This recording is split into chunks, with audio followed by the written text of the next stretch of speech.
This week it is a four-wheeler shoot week. We've got a couple cool projects kicking off the season this year, so hang out all week, see what it takes to put a TV show together from behind the scenes. But first, as always, let's grab some Gearhead coffee.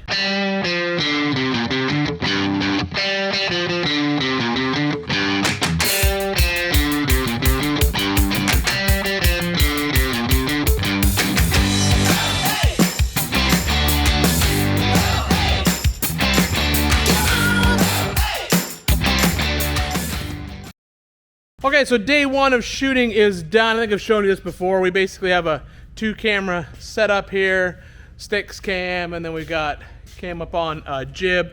Whole producer station is obviously set up over here. I got the first day done here in the shop.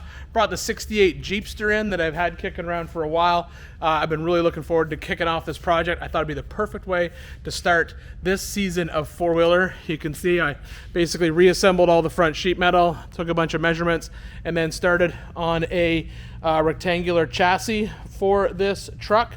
Basically what I'm gonna do now is I've got all this stuff put together, and I'm going to, we're done shooting obviously. We finished shooting for the first day, got about half the show done. And now what I'm gonna do is do a bunch of welding on this. So tomorrow morning when we come in, we can just continue on with the project, because the next thing we're gonna do with this is basically get it off of the fab table and get some axles underneath it. That's the next thing we're gonna do. So right now, I'm gonna do a bunch of welding so this thing's ready to come off the table.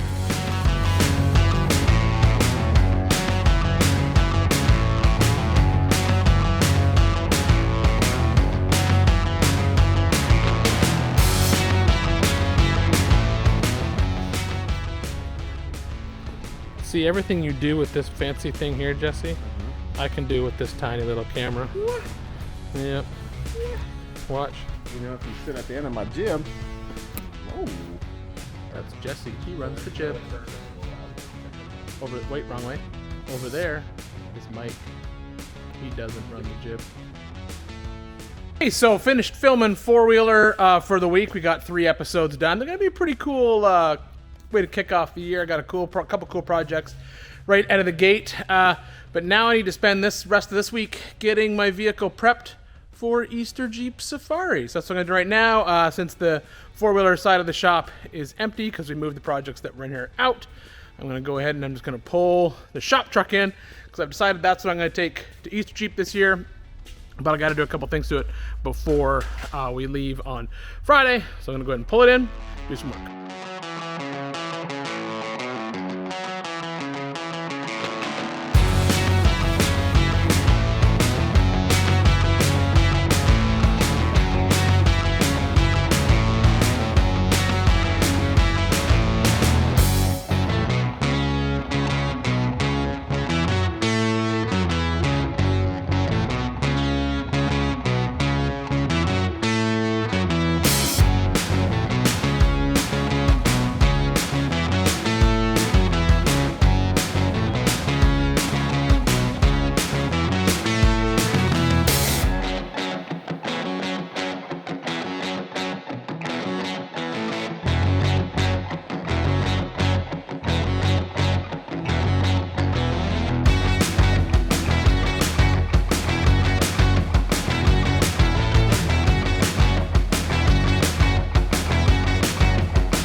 So one of the things that I'm going to change up on the shop truck before it heads back out to Easter Jeep Safari.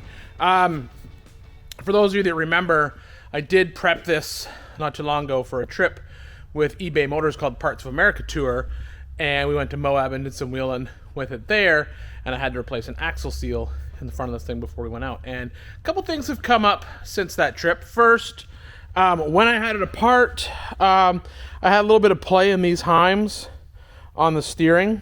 This steering's been on here since the truck's been built, and so I think it's just time for an upgrade on the steering. Specifically, this heim has a little bit of play in it.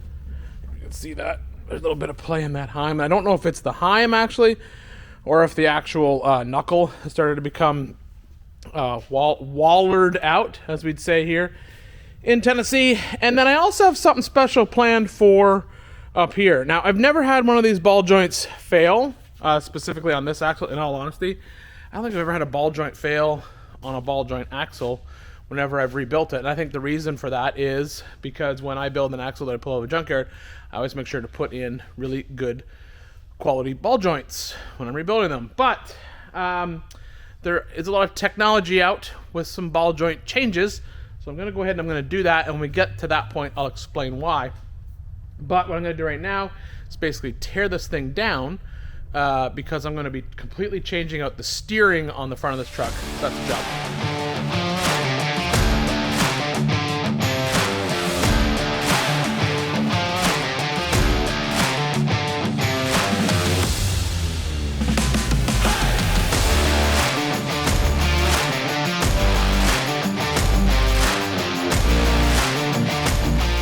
All right, so the front end's torn down. I actually had to cut this bolt out of this particular knuckle, and that's kind of a bummer, but I had to do that.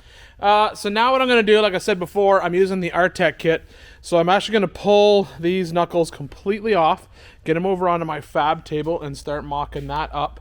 So I can start building the steering for this thing. And then at the same time, like I said before, I'm going to do some stuff with these ball joints. Now, this is basically going to segue into a ball joint delete / rebuildable ball joint video. So I'm going to go over the options on this truck once I get the knuckles off. So I'll pull the knuckles off, and then we're going to go over on the fab table, and I'll show you what we got.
For my new steering setup, I'm actually using a kit from Artec Industries. I've used this, I used it on a bunch of rigs. Usually pretty much anytime I'm doing like a 99 to 04 axle, I'll use this kit. Works really well. Basically you have one long 3/4 inch bolt. It's going to drop through and it keys off the factory steering arm here.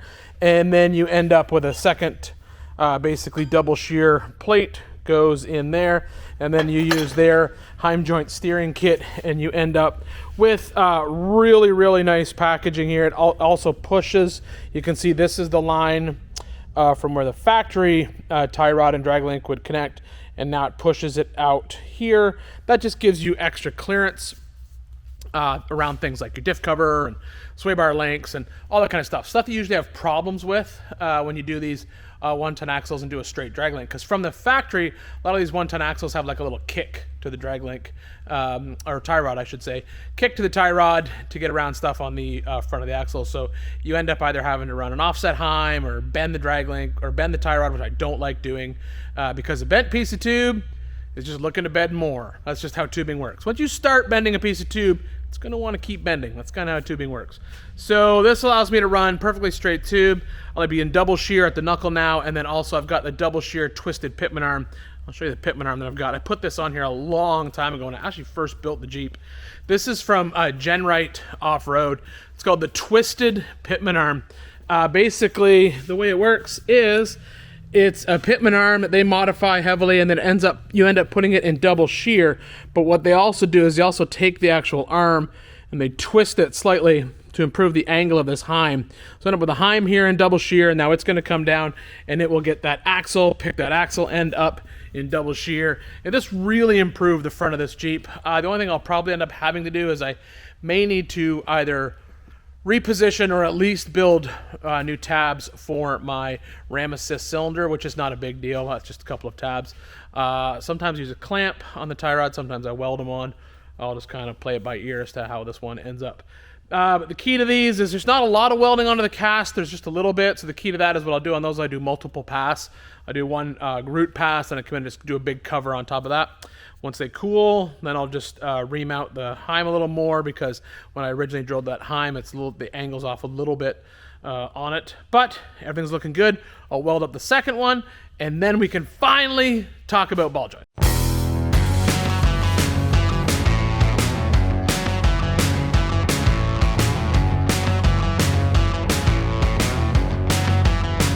Okay, my Artec Industries brackets have now cooled, and now I can start reassembling my knuckle.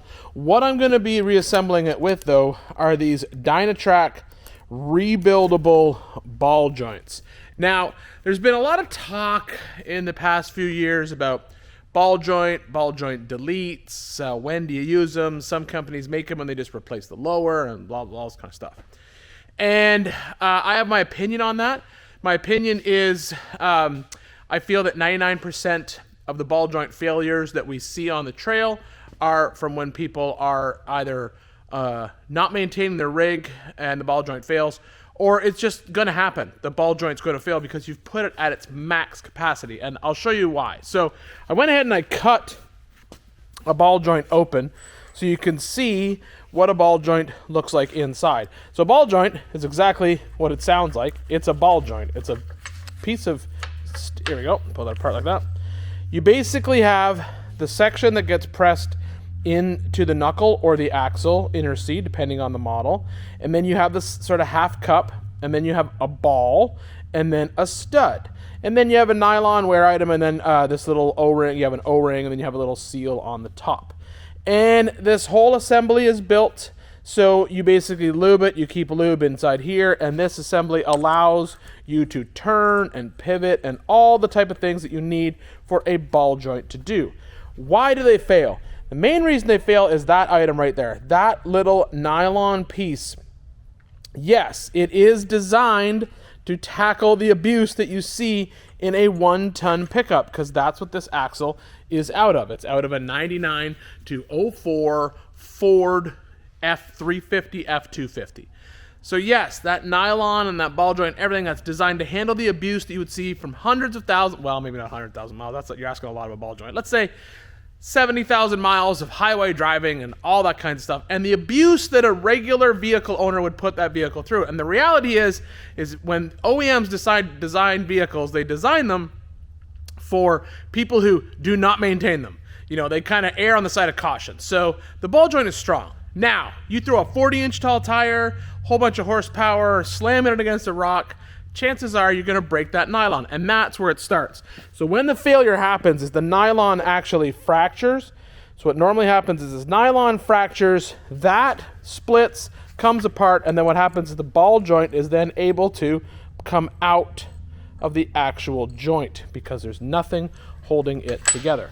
Now, the Dynatrac ball joint is different. You can see when we compare, well, let's compare apples to apples because that's an upper. We'll compare the upper. So if we put the upper beside it, you'll see, first of all, when you put the joint beside, there's more beef to the bottom end of that joint. And that is because this shank on this joint is not a ball. It's almost like a bolt. It goes all the way through the joint to the backside, and then inside the joint, instead of that ball, you have a uniball. Now this uniball is captured in here, both top and bottom. To take this joint apart, you actually have, it's very complicated, that's why I didn't do it, but you can take the joint apart and rebuild it and replace this uniball. So the chances of this joint pulling apart obviously have been eliminated because now it's actually captured inside, both top and bottom. This shaft goes all the way through. This uniball sits in the middle, and the chances of you being able to pull that joint apart, very, very slim to none. That makes the joint a lot stronger. The second thing that makes the Dynatrac ball joint different is the fact that it is rebuildable. As you can imagine, the ball joint in your axle, not rebuildable. Factory ball joint is not designed to be rebuilt. Yes, I was able to cut this one apart to take it apart, but that is not normally what you would do. You'd simply just replace this whole unit.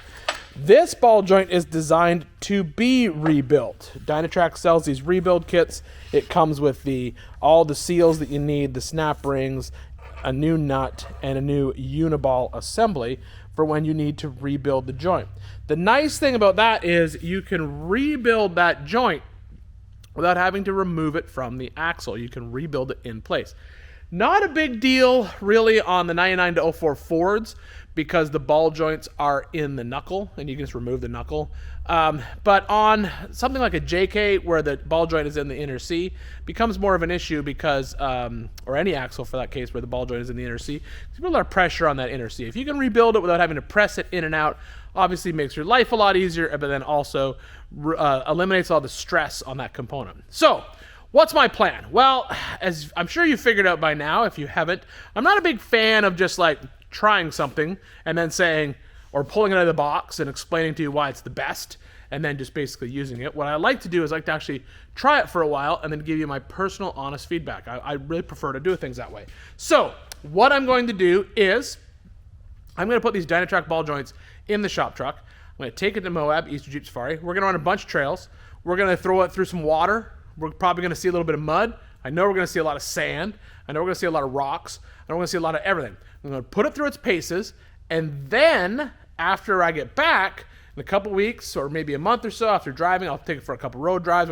Then I'll pull it apart. We'll check the play on the ball joints, and then we'll go through the process of actually rebuilding them, and then we'll let you know how they feel. And then at that time, I think we might also look at some other options of some ball joint deletes as well. So the plan right now, we get the Dynatrac ball joints in, start putting the axle back together.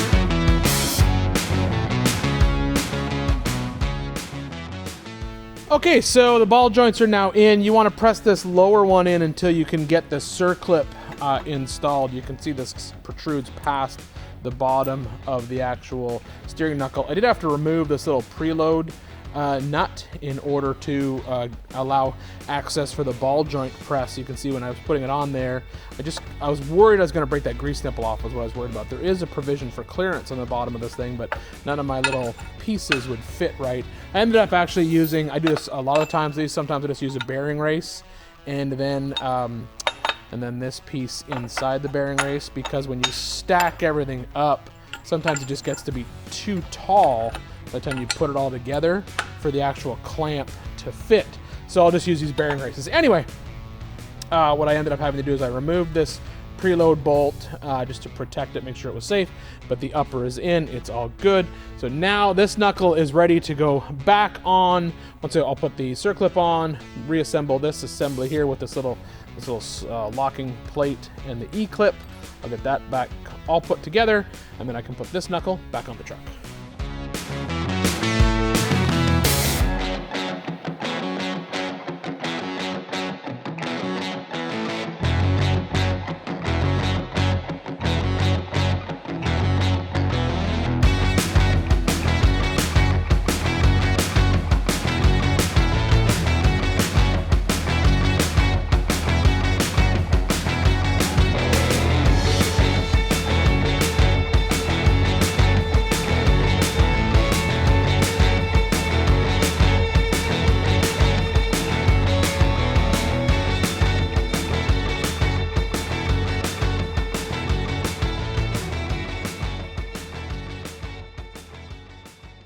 Last thing I gotta do, get the cotter pin in there. This just prevents the upper nut from loosening off. Lots of people have different feelings on how that cotter pin's gotta go in there. I just basically get it through and get it bent over. Now that this knuckle's on here, this is when I'll hit it with a little bit of a coat of paint.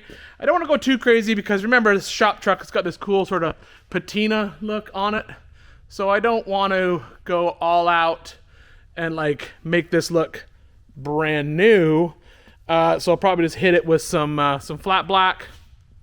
I'll probably tape off tape off top ball joint, just scuff in that and just give it a coat of paint. And now I'm going to repeat the process on the other side. One thing I did notice last time when I pressed these in is I really fought to get them into both the upper and lower. It's really tight, and I don't think there's anything wrong with that. But what I'm going to do just to make this a little bit easier on myself is I'm actually going to heat up the knuckle slightly. I'm not going to get it cherry red hot or anything like that. I'm just going to get the torch. I'm just going to put a little bit of heat in it, hopefully expand that out just a little bit. There's a couple other ways to do this. If I had a barbecue here, I could throw the whole knuckle in a barbecue or an oven. You could do that.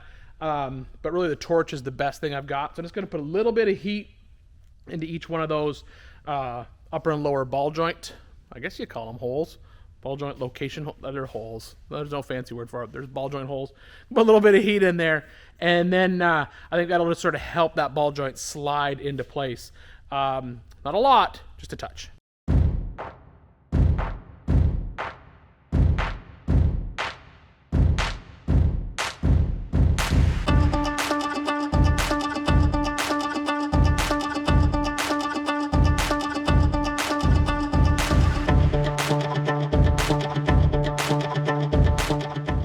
All the ball joints, I'm using a pretty typical ball joint press. Basically, it comes with a lot of these little spacers, these little adapters, but quite often I find it's just easier to use an old bearing race and a flat piece of plate for two reasons. Number one, then I can see the ball joint down inside of there. I like doing that. It has to be thick plate. This is like 3/8, obviously it's good.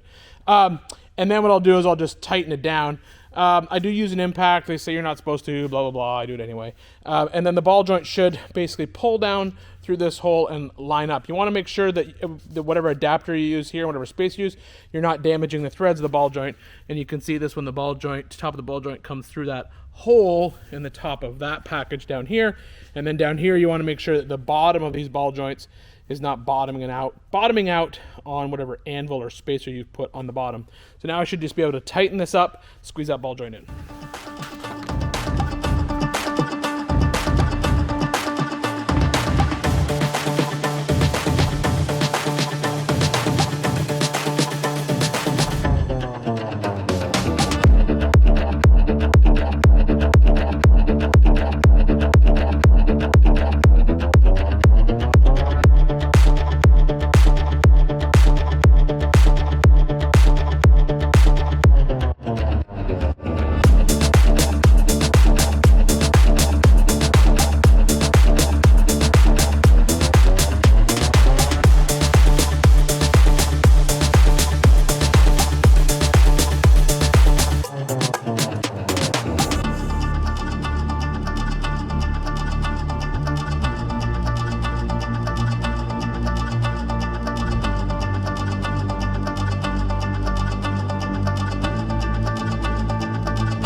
right, so the front end is now all back together. I basically have my 2 heims. This is for the drag link. We'll go up to my twisted pitman arm. It looks like it's going to be perfect.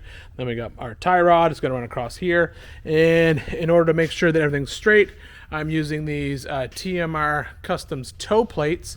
So basically what you do is just set these up, measure across. Right there, I'm at 70 and a half. 70 and a quarter. So right there is a 1/4 inch toe out. So I think I'll bring it in just a little bit. Just grab it and turn it. Now I'm at a 1/16 of an inch toe out, which is what I like. A little bit of toe out, nothing crazy. Believe it or not, on the Ultra 4 cars, when we're in the sloppy sand stuff, you'll actually even run a little bit more toe out. Kind of helps the car find its way through the ruts. But I'm going to do 1/8 of an inch toe out, start from there. And the main reason I take that measurement now is because now what I can do is I can set these tubing adapters.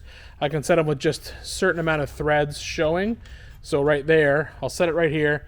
2 or 3 threads showing. I'll do the same on this one, 2 or 3 threads showing, and then what that will allow me to do, that makes sure I still have adjustment in there. So now what I got to do is I got to put the heim joint into this end, and then I can measure for the drag link and the tie rod, cut and weld those.